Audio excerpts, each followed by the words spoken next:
भगवान विषमदर्शी है, भगवान समदर्शी नहीं है। हे राजन, भगवान समदर्शी है। बोले प्रभु आप बार बार यह वक्तव्य कर रहे हैं कि भगवान राक्षस कुलों को नाश कर देते हैं, क्या कोई ऐसा पात्र है जो राक्षस जाति में आया हो और भगवान रक्षा करने के लिए आ गया हो? बोले हाँ राजन, एक ऐसा पात्र है, उनका नाम है प्रहलाद। महाराज, कश्यप महात्मा की दो पत्नी हुई, दीति और आदिति। दीति के बेटा हुए राक्षस, इनके दो बेटा पैदा हुए राक्षस। एक बेटा हुए हिरण्याक्ष और दूसरा बेटा हुए हिरण्यकश्यप। इसलिए सायं काल को चार काम नहीं करना चाहिए महाराज। चार काम सायंकालीन बेला में निषिद्ध कहा गया है। आहारम मैथुनम निद्रा स्वाध्याय च विशेषतः। जब सूर्य अस्ताचल की बेला में है तो आप भोजन करने के लिए ना बैठो, आहार मत पाओ, निद्रा सोइए मत,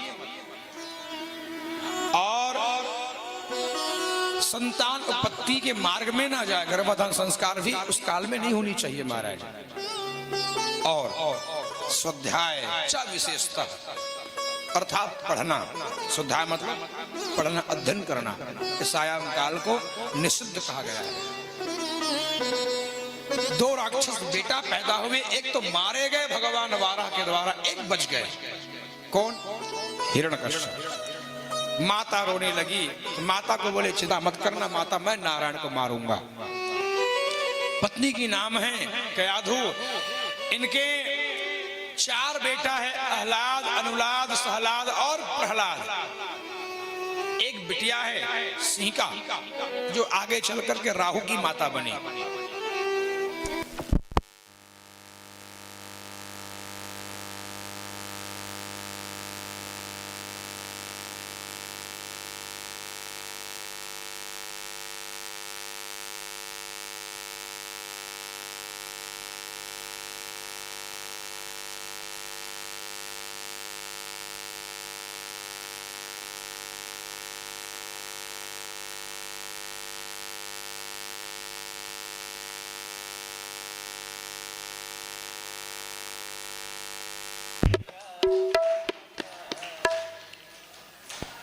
बोले वृंदावन बिहारी लाल के जय हो। सही टाइम में आप हरि भजे, अभी भजने का मौका था, है कि नहीं?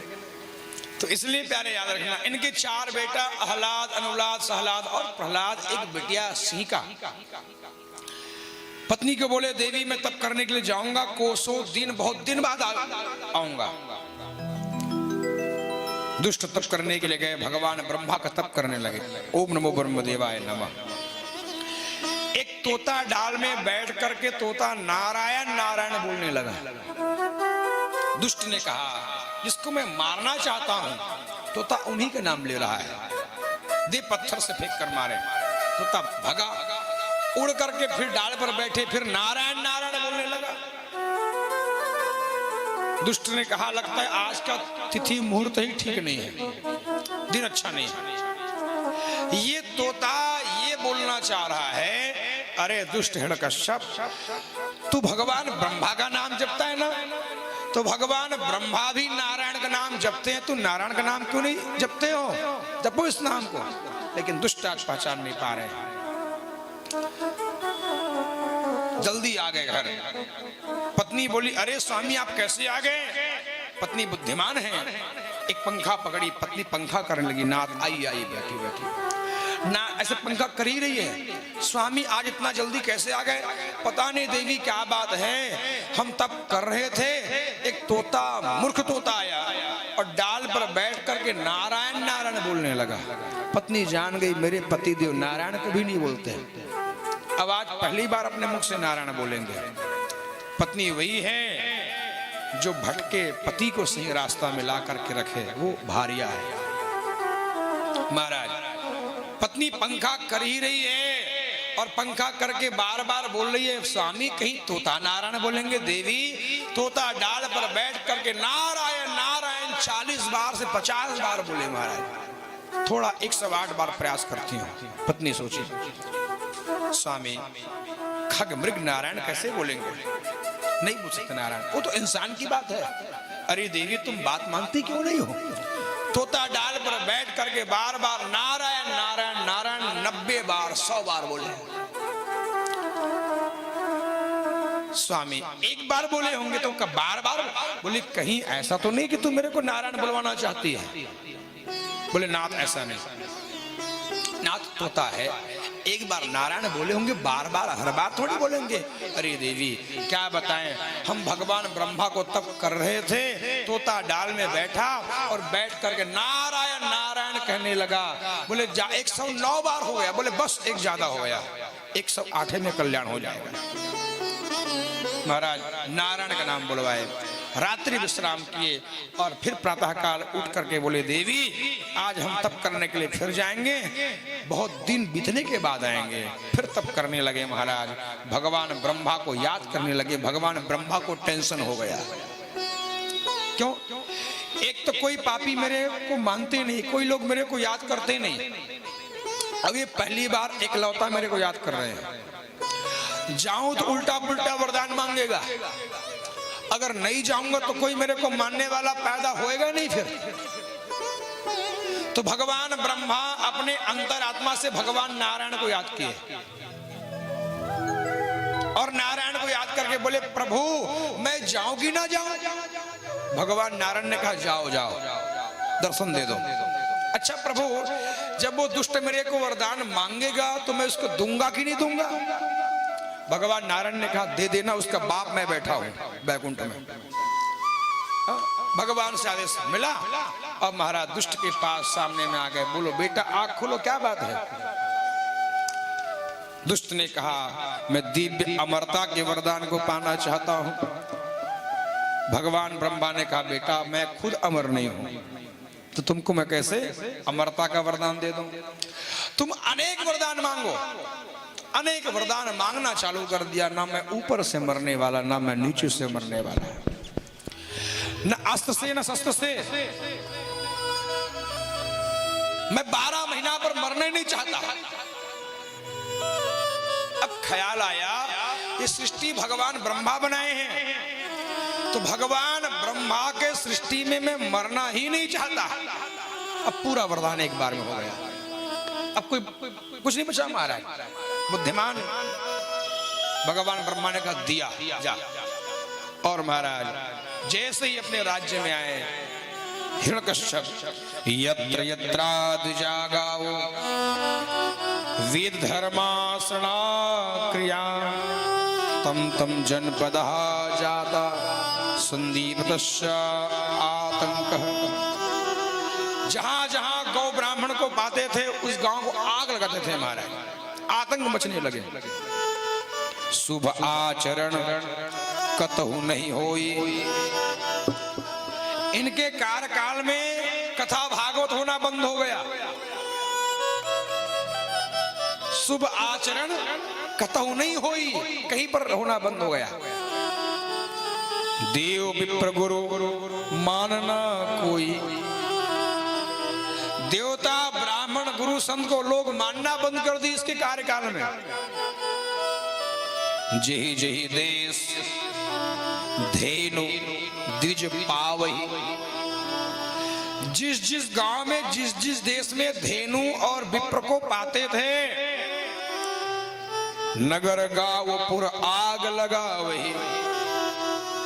उस गांव को महाराज आग के हवाले कर देते थे महाराज दुष्ट। कौन? हिरण्यकश्यप। महाराज इनका आतंक बहुत लंबा समय तक रहा। भागवत महापुराण में और ब्रह्म वैवर्त पुराण में इनका व्याख्यान होता है बड़े विस्तार से।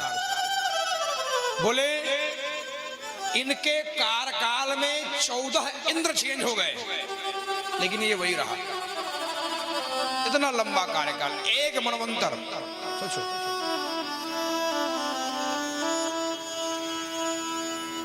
कितना रहा? 14 बार इंद्र चेंज हो गए महाराज, लेकिन ये वही रहे। इतना आतंक हुआ लंबा समय तक। इनका कार्यकाल रहा। आतंक मचने लगे, पृथ्वी माता त्राही त्राही होने लगा इनका। लेकिन एक बेटा पैदा हुआ था भक्त प्रहलाद, वो भगवान के परम पक्का चेला थे महाराज। मास्टर लोग पढ़ाए, तामसी विद्या पढ़ाए, शुक्राचार्य के बेटा संड और मार्ग पढ़ाए तामसी विद्या। लेकिन भक्त प्रहलाद दैविक विद्या पढ़ते थे, तामसी विद्या नहीं पढ़ते थे। तिमाही परीक्षा हुआ, भगवान नाम बोले, छमाही परीक्षा हुआ। सारे मास्टर लोग सारे बच्चों का परीक्षा स्कूल पाठशाला में लिए, लेकिन भक्त प्रहलाद का परीक्षा स्कूल में नहीं लिए। रात भर उनको मारे, रात भर उनको पीटे, बाल खींच खींच करके उनको पीटा गया, छोटे से बालक मारा और तामसी विद्या का गान कराया गया। लेकिन भक्त प्रहलाद नारायण नारायण करते महाराज। छमाही परीक्षा होने के बाद मास्टर भक्त प्रहलाद को राज दरबार में पेश कर दिया। राजा बैठे, कौन? हिरण्यकश्यप बैठे हैं, सारे राक्षस लोग बैठे हैं, दोनों तरफ दिव्य दरबार लगा हुआ है। छोटे से प्रहलाद आ रहे हैं बीचों बीच परीक्षा देने के लिए पिता के पास। मास्टर लोग इनका परीक्षा दरबार में इसलिए देना चाह रहे हैं कहीं ये तामसी मंत्र बोल देगा तो उनको लाखों रुपया इनाम मिल जाएगा। अब बस महाराज, अब तो भक्त प्रहलाद आने लगे ना, तो दुष्ट हिरण्यकश्यप ने कहा, बेटा तुम यहाँ पर कोई से डरना मत।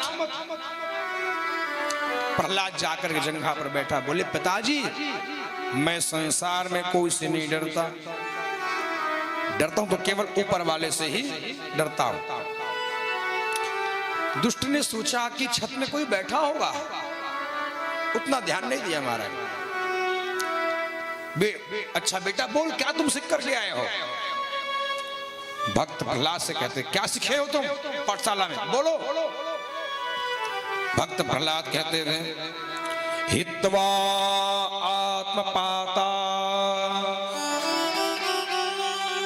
गृहं अंधकूपः वनम गत्तो यद्याश्रयं श्रये। हे पिताजी, संसार अंधकार में कुआं है, कूप है। अगर भगवान को पाना है तो आप संसार से बाहर जाइए। बिनु सत्संग न हरि कथा, ते मिन मोह न भाग। मोह गए राम पद, होई है न दृढ़ अनुराग। बिना सत्संग के हरि कथा मिलने वाला नहीं है। और आपको एक बात मैं पहले से कह देता हूं, संसार में दुर्लभ क्या है? तो तुलसी बाबा क्या कहते हैं? संत समागम हरि कथा, तुलसी दुर्लभ दोए। संतों का आश्रय मिल जाना और संतों के आश्रय में हरि की कथा मिल जाना इस संसार में दुर्लभ है महाराज। वरना आपके घर में संत आते हैं, आपके गांव में संत आते होते हैं ना, तो आप अपने संत को कुंडली दिखाते हो, हाथ दिखाते हो, भैया कुंडली देखो, हाथ देखो। संत का आश्रय तो मिल गया है, लेकिन सोचो महाराज, संत के आश्रय मिलने के बाद भी हरि कथा नहीं मिल पा रहा है हमको उस टाइम। लेकिन जब दोनों एक साथ मिल जाए, संसार में दुर्लभ है। संत समागम हरि कथा, तुलसी दुर्लभ दोए। बड़ा दुर्लभ है महाराज।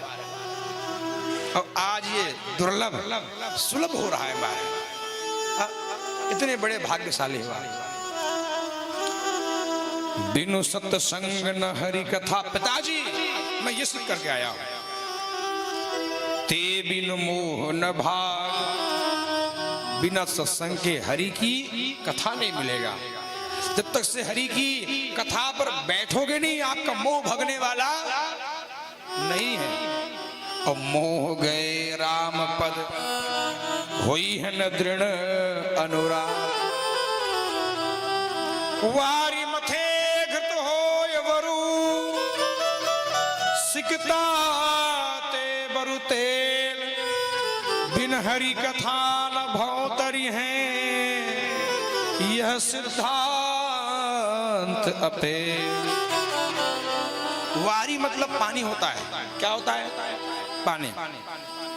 क्या पानी को मथने से घी प्राप्त हो जाएगा? असंभव। सिकता ते बरु तेल, सिकता अर्थात रेत होता है। क्या रेत को कुटने से तेल मिल जाएगा? असंभव। लेकिन मान लेते हैं, जैसे बच्चे पढ़ते हैं स्कूल में, मान लो मूलधन 100 रुपया है, वैसे मानने में क्या है, फोकट का मान लो।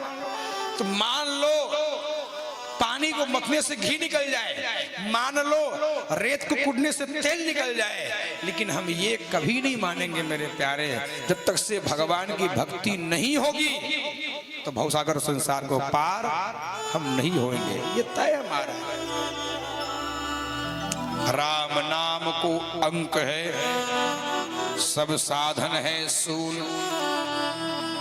अंक गए कछु हाथ नहीं, अंक रहे 10 गुण। 0 0 है लेकिन अंक नहीं है यहाँ पर, इसका कोई वैल्यू नहीं जीरो का। अगर कहीं कोई अंक लग गया तो फिर यही महाराज 1 लाख बन जाएगा। अंक रहे 10 गुण, अगर 0 है तो कोई काम का नहीं। तो भगवान का नाम क्या है? अंक है। सारा आपका साधन 0 है, उस साधन के आगे में अंक लगाओ, तब आपका 0 काम का है। टीका लगा रहे हो, माला पहन रहे हो, भेष लगा रहे हो, लेकिन आपके जीभा में राम का नाम नहीं है, सारा साधन शून्य है महाराज। अंक लगाओ, अंक भगवान का नाम है। जीभा से राम का नाम निकालो, गोविंद का नाम निकालो, हरि कीर्तन का नाम करो, जो प्यारा लगे वो नाम गाओ महाराज। प्रहलाद को मारने के लिए आतुर हुए, विष का पान कराया गया महाराज, जहर पिलाया गया, सर्पों के कमरे में बंद कर दिए, पहाड़ से फेंका गया, हाथी के पैर में दबवा करके मारने का प्रयास किया गया, लेकिन जाको राके साईं मार सके ना, बच गए प्रहलाद। प्रहलाद नारायण नाम लेते थे, वो हाथी भी जान गया ये बालक तो उसी के नाम ले रहा है। गज और ग्राह लड़े जलधि तल, लड़त लड़त गज हाराय। किसी पत्रकार ने कहा, प्रभु गज ने याद किया आपको, लेकिन आप उद्धार कर दिए ग्राह का, तो ऐसा क्यों किया? याद किए गज ने, कष्ट में कौन? गज, हाथी, याद किया गज, लेकिन आप उद्धार ग्राह का कर दिए, ग्राह के गर्दन को काट दिया। तो भगवान कहते हैं भैया, जो मेरे को याद करते हैं ना, उनका तो मैं उद्धार करता ही करता हूं, लेकिन जो मेरे भक्त के पैर को पकड़ लेता है, उनका मैं उद्धार पहले कर देता हूं, क्योंकि मुझसे बड़ा मेरा भक्त है। इसलिए भगवान का नाम है भक्तवत्सल भगवान। भगवान का क्या नाम है? बोली भक्तवत्सल भगवान की। क्या मीराबाई कष्ट नहीं पाई महाराज? मीराबाई बहुत कष्ट पाई प्यारे, अति कष्ट पाई। कहते हैं इस मार्ग में दुख मिलता है। एक बात आपको हम बताते हैं, जब बाबा भीष्म सोए थे बाणों की सैया में, तो आंखों से आंसू निकल रहे थे। भीम ने कहा मरने वाला है ना, तो मोह पैदा हो गया होगा। अर्जुन ने कहा नहीं नहीं भैया, मोह नहीं हो सकता ये, चलो हम आधी रात को जाएंगे। पांचों पांडव आधी रात को आ गए। बड़े भैया ने कहा धर्मराज बाबा आप रो क्यों रहे हो? आपकी आंखों में आंसू किस बात की है बाबा? धर्मराज के बात को सुन करके बाबा भीष्म ने कहा, हे भैया मैं इसलिए रो रहा हूं, जिसके सारथी द्वारकाधीश हैं, आज उसको भी कष्ट उठाना पड़ रहा है। सोचो महाराज, जिसके सारथी द्वारकाधीश हैं, आज कष्ट उसको भी उठाना पड़ रहा है। जीवन में कष्ट तो आएंगे महाराज, घबराना मत। हाँ? कभी दुख है कभी सुख है प्यारे। हाँ?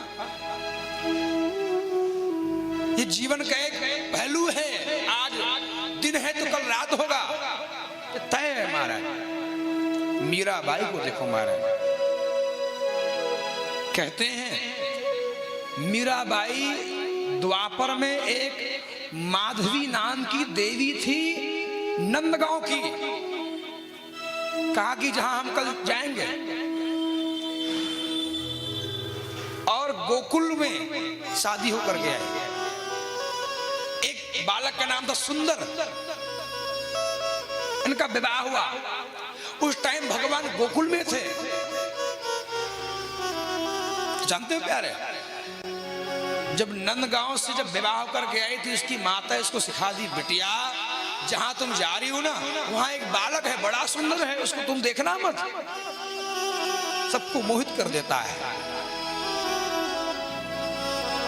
सुंदर विवाह करके ला रहे थे, डोली पर बिठा करके ला रहे थे। भगवान रास्ते में उसको मिल गए। सुंदर कहां जा रहे हो, भाभी कैसी है? बोले भाभी आपकी बैठी हुई है डोली में, जाओ देखो। तो जैसे भगवान आए, माधवी अपने माता के बात को फॉलो करते हुए, बात को मान करके अपने घूंघट को खींच ली। इसको देखना नहीं है, माता बोली है। भगवान मुस्कुराने लगे। भगवान मुस्कुरा करके बोले, अरे माधवी जा, एक दिन आपके पास ऐसा दिन भी आएगा कि तू मेरे को देखने के लिए पागल हो जाएगी। एक दिन वो भी दिन आएगा, तू गांव पर जाएगी, भगेगी, रोएगी, चिल्लाएगी, नाचेगी, लेकिन तू मेरे को देख नहीं पाएगी, तू पागल सी हो जाएगी। इस छवि को देखने के लिए आज, इस छवि को देखने के लिए आज ना देखो करके आप घूंघट को काट रहे हो ना, एक दिन ऐसा भी दिन आएगा। और भैया कहते हैं वही माधवी नाम की देवी कलयुग में मीरा बन करके आ गई महाराज।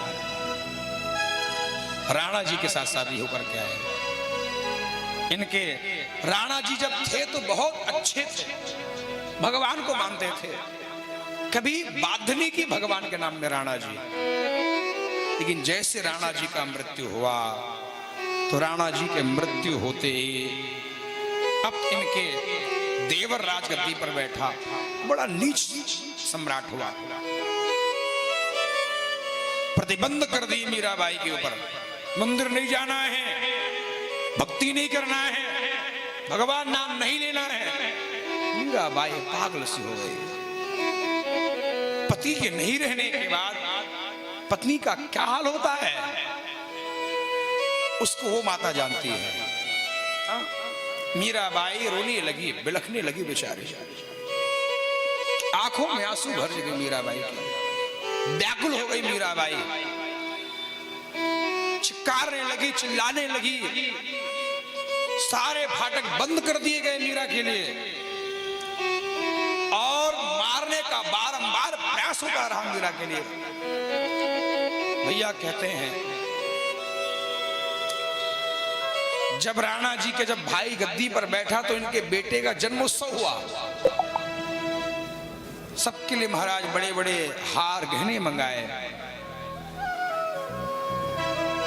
मीराबाई का देवर जो सम्राट था, एक सपेरा के पास गए, भैया आपके पास सर्प है, विषधर सर्प है? बोले हाँ एक सर्प है, उसके फूंक में व्यक्ति का प्राणांत हो जाता है। बोले हाँ इस सर्प को ले आ रहा है। भैया सिंगार पेटी में सर्प को धर दिए, और एक दासी को जाकर के बोले जाकर के मीरा से कहना कि आज महाराज के बेटे का जन्मोत्सव है, सबके लिए हार मंगाए हैं, तो कहीं मीरा को ऐसा ना लगे पति के मरने के बाद मीरा का ये बेहाल हो गया, इसलिए हमारे महाराज आपके लिए बड़ा सुंदर हार भेजे हैं। और उस सिंगार पेटी में सर्प है महाराज। मीरा बेचारी क्या पता, मीरा बैठी है, भगवान नाम लेती बैठी है।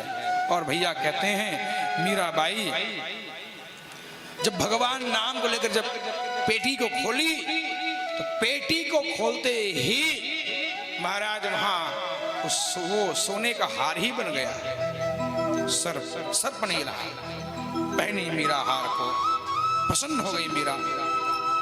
और प्रसन्न होते ही मीरा के पास जब फिर राजा आए, क्यों, कहां से आ रही हो, कहां गई थी, हार कहां से पाई?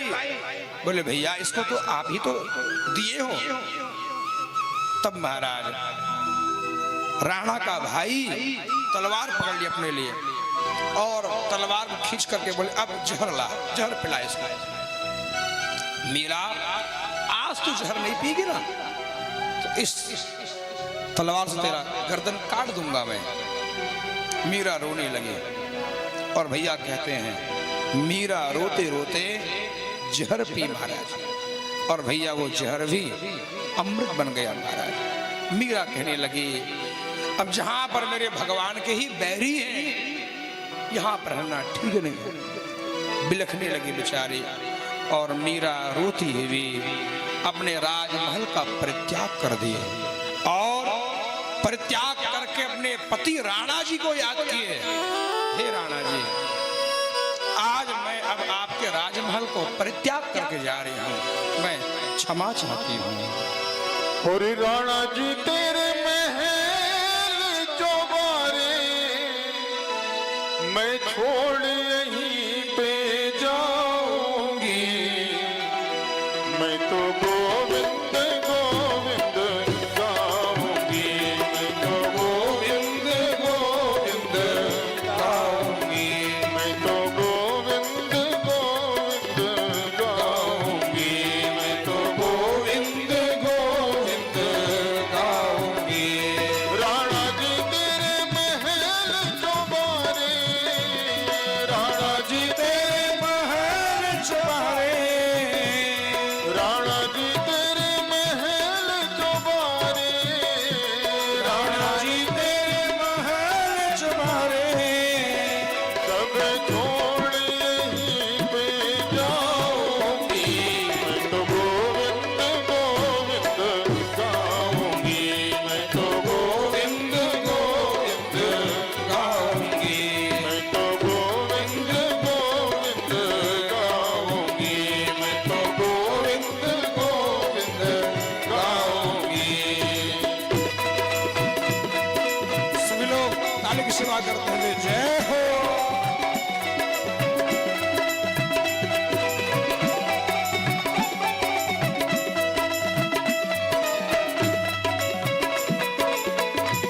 राधे।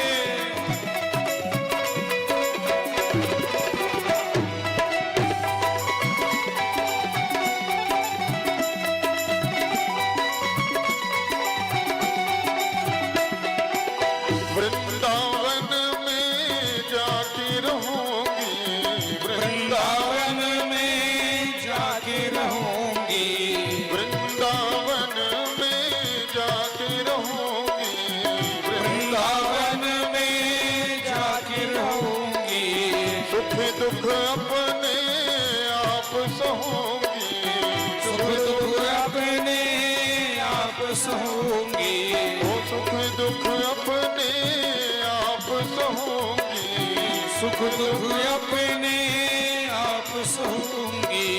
प्रेम प्रीत के बांध के घुंघरू, प्रेम प्रीत के बांध के घुंघरू, प्रेम प्रीत के बांध के घुंघरू, प्रेम प्रीत के बांध के घुंघरू, नाच नाच के गाऊंगी। मैं तो गोविंद गोविंद गाऊंगी, मैं तो गोविंद गोविंद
भस्म रमा के, गोरी तन पे भस्म रमा के, गोरी तन में भस्म रमा के, जोगन वाला भेष बना के, जोगन वाला भेष बना के, ब्रज की रज माथे पे लगा के, ब्रज की रज माथे पे लगा के, ब्रज की रज माथे पे लगा के, ब्रज की रज माथे पे लगा के, यमुना बीच नहाऊंगी मैं तो गोविंद गोविंद गाऊंगी, मैं तो गोविंद गोविंद गाऊंगी, मैं तो गोविंद गोविंद गाऊंगी, मैं तो गोविंद गोविंद गाऊंगी। राणा जी तेरे महल चौबारे, राणा जी तेरे महल चुबारे, ओ राणा जी तेरे महल चौबारे, राणा जी तेरे महल चुबारे, सब छोड़ यहीं पे जाऊंगी मैं तो गोविंद गोविंद गाऊंगी, मैं तो गोविंद गोविंद गाऊंगी, मैं तो गोविंद गोविंद गाऊंगी, मैं तो गोविंद गोविंद गाऊंगी, मैं तो गोविंद गोविंद गाऊंगी, मैं तो गोविंद गोविंद गाऊंगी, मैं तो गोविंद गोविंद गाऊंगी, मैं तो गोविंद गोविंद गाऊंगी। बोले भक्तवत्सल भगवान की। जय हो। और इस प्रकार से प्रहलाद को खूब मारा गया और आपके सब पेट में चूहा भी कूद रहा होगा महाराज, है कि नहीं? क्योंकि अगर भूख हमको लग रहा है तो आपको भी भूख लग रहा है कि नहीं? तो इसलिए प्यारे भक्त प्रहलाद को खूब मारे, खूब पीटे, खूब त्रस्त कर दिए। और मास्टर जी आए और मास्टर जी आकर के महाराज इनको बोले बच्चों तुम पढ़ला। सारे बच्चे पढ़ने लगे और भैया कहते हैं बच्चे के सामने पर भक्त प्रहलाद उठ करके नारायण नारायण गाने लगे। सारे भक्त नारायण नारायण करके झूमने लगे और दौड़ करके महाराज मंत्री आए और दुष्ट हिरण्यकश्यप भी दौड़ करके आए। और हिरण्यकश्यप दौड़ करके आते ही अपने तरकश से तलवार को खींचे और खींच करके बोले बता तेरा नारायण कहां पर है? क्या तेरा नारायण इस खंबे पर है? पिताजी मेरा नारायण कण कण में है, हरि व्यापक सर्वत्र समाना, प्रेम से प्रकट होई मैं जाना, सिया राम में सब जग जाने करो प्रणाम। जोरी जोरी हर कण कण में नारायण है, तुझ में है, मुझ में है। आपको जब मीराबाई चिट्ठी लिखी ना तुलसी जी को, बता बाबा मैं किसको छोड़ूं, घर वालों की कि भगवान को? चिट्ठी लिख करके भेजी थी महाराज चित्रकूट। तो तुलसी बाबा चिट्ठी के उत्तर में, चिट्ठी के पीछे में उत्तर लिख करके फिर भेजे। चिट्ठी में उत्तर क्या लिखा था? जाके प्रिय ना राम वैदेही कोटि बैर समझद्यपि परम स्नेही। जिनको राम और सीता प्रिय नहीं है, सगा बाप क्यों ना हो, उनको त्याग दो मेरा। चिट्ठी में लिखा था महाराज। बोले भैया मेरा नारायण कण कण में है। दुष्ट ने कहा क्या तेरा नारायण खंभे पर दिखाई पड़ता है? क्वासो यदि सर्वत्र कस्मात् स्तंभे न दृश्यते। क्या तेरा नारायण खंभे पर दिखाई पड़ता है? बोले हाँ भैया मेरा नारायण खंभे पर भी दिखाई पड़ता है। और महाराज खंभे के पास गए, दुष्ट मुष्ट का प्रहार करने लगे। खंबा से चिंगाड़ मारते भगवान नरसिंह भगवान प्रकट हो गए। नरसिंह भगवान की जय हो। सीधे आए और सीधे आकर के दुष्ट के केस को पकड़ करके घर घर खींचते खींचते देहली पंचाल में ला करके बैठ गए। नरसिंह भगवान बैठे और इनके अपने गोद में इनको सुलाए। अब बोल आपका वर क्या क्या है, वरदान क्या क्या मांगे? बोले ना ऊपर से मरने वाला, ना मैं नीचे पर मरने वाला। बोले ऊपर स्वर्ग लोक है, नीचे पताल लोक है, बीच का पृथ्वी लोक है, इस पर तुमको मैं मारूंगा। बोलती बंद हो गया। इसको तो नहीं मानता। अब मान, ऊपर पंचाल है, नीचे जमीन है, मैं देहरी पर बीच पर बैठा हुआ हूं। हाँ अब मान गया। दुष्ट ने कहा, बोले फिर भी मैं मरने वाला नहीं। बोले क्यों? ना मैं दिन में मरने वाला, ना मैं रात में मरने वाला। बोले सूर्य को देख रहे हो, सूर्यास्त की बेला है, अस्ताचल की बेला है, तुमको इस बेला पर मारूंगा। चुप हो गए। अब बोल। बोले मैं 12 महीना पर मैं मरना ही नहीं चाहता। बोले मैं तेरे लिए 13वां महीना बनाया हूं बेटा, तुमको इस महीने पर मारूंगा। दुष्ट ने कहा, अच्छा 13 महीना भी होता है? अगर मैं जानता तो मैं 13 महीना का वरदान मांग लेता। तो भगवान ने कहा, मैं तेरे लिए फिर 15वां महीना बनाता। अब बोल। चुप हो गया दुष्ट। मैं भगवान ब्रह्मा के बनाए सृष्टि में मैं मरूंगा ही नहीं। आखिरी बार बोला। नरसिंह भगवान ने कहा, ब्रह्मा को मैं बनाता हूं, ब्रह्मा मेरे को नहीं बनाते। और भगवान ब्रह्मा के सृष्टि में या फिर सिंह ही होता है या फिर नर ही होता है। नर सिंह आधा आधा नहीं होता है। मैं उनकी सृष्टि से परे हूं।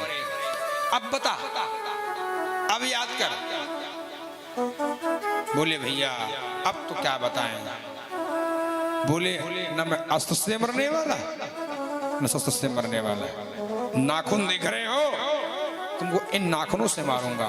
और भगवान दहाड़ मारे ऐसे, तो भगवान दहाड़ मारते अपने हाथ को इनके पेट में चुभाए और अतड़ी को पकड़े भगवान और खींच करके निकाल दिए। और भगवान माला पहने अतड़ी का, जय जयकार होने लगे, जय हो। लक्ष्मी महारानी भी आश्चर्य में पड़ गई। सारे देवता आ गए, शंकर जी आ गए, ब्रह्मा जी आ गए, और महाराज भगवान का आवेश अवतार हुआ है। सब लोग घबरा रहे हैं, इनके पास में कौन जाए? नारद जी ने कहा, मैया लक्ष्मी जी आप ही जाओ, आप इनकी पत्नी हो, आपसे शायद ये सरेंडर हो जाए। लक्ष्मी जी पास में आई। लक्ष्मी जी को भी अहंकार हो गई थी कि मेरे भगवान को शांत मैं ही करा सकती हूँ। लक्ष्मी जी जब पास में आई, नरसिंह भगवान जब दहाड़ मारे, लक्ष्मी जी कहने लगी, ये मेरी यही आपके भगवान है, इसी के पास जाओ। भक्त प्रहलाद भगवान नरसिंह की जंघा में जाकर के बैठे। नरसिंह भगवान उसको अपने जीभ से चाटने लगे, प्यार करने लगे, क्योंकि जानवर जीभ से ही प्यार करते हैं। चाटने लगे और बोले, बोल बेटा क्या वरदान मांगना चाहता है? भगवान आज ये कह दिए बेटा, क्षमा चाहता हूं मैं, मेरे को आने में विलंब हो गया। भक्त प्रहलाद रो पड़े और रो करके बोले, हे पिताजी, हे प्रभु, क्षमा तो मैं चाहता हूं, आपके भक्ति में कुछ त्रुटि हुई हो तो बोल बेटा क्या वरदान मांगना चाहता है? भक्त प्रहलाद अपने पिताजी की ओर देखे, बोले भैया पिताजी की 100 पड़े हैं। भक्त प्रहलाद ने कहा, प्रभु अगर देना चाहते हो तो एक ही वरदान देना। बोले कौन सा वरदान? मेरे पिताजी का सदगति होना चाहिए, उनका दुर्गति होना नहीं चाहिए। भगवान नरसिंह बड़े भाव में आ गए मेरे प्यारे, और नरसिंह भगवान भाव में आकर के बोले, भैया जा बेटा, मैं तेरे खानदान में आज के बाद कोई को मारने वाला नहीं हूं, ऐसा आशीर्वाद दिए। और भैया कहते हैं ये अहंकार ही हिरण्यकश्यप है। न ये अहंकार अंदर मरता है, न ये अहंकार बाहर मरता है। अहंकार को मारना है मेरे प्यारों, तो अपने मुख रूपी देहरी में नारायण का नाम लाओ। जिसके मुख में नारायण का नाम है तो अहंकार ऑटोमेटिक मर जाएगा। भैया अगर लाइट गोल हो गया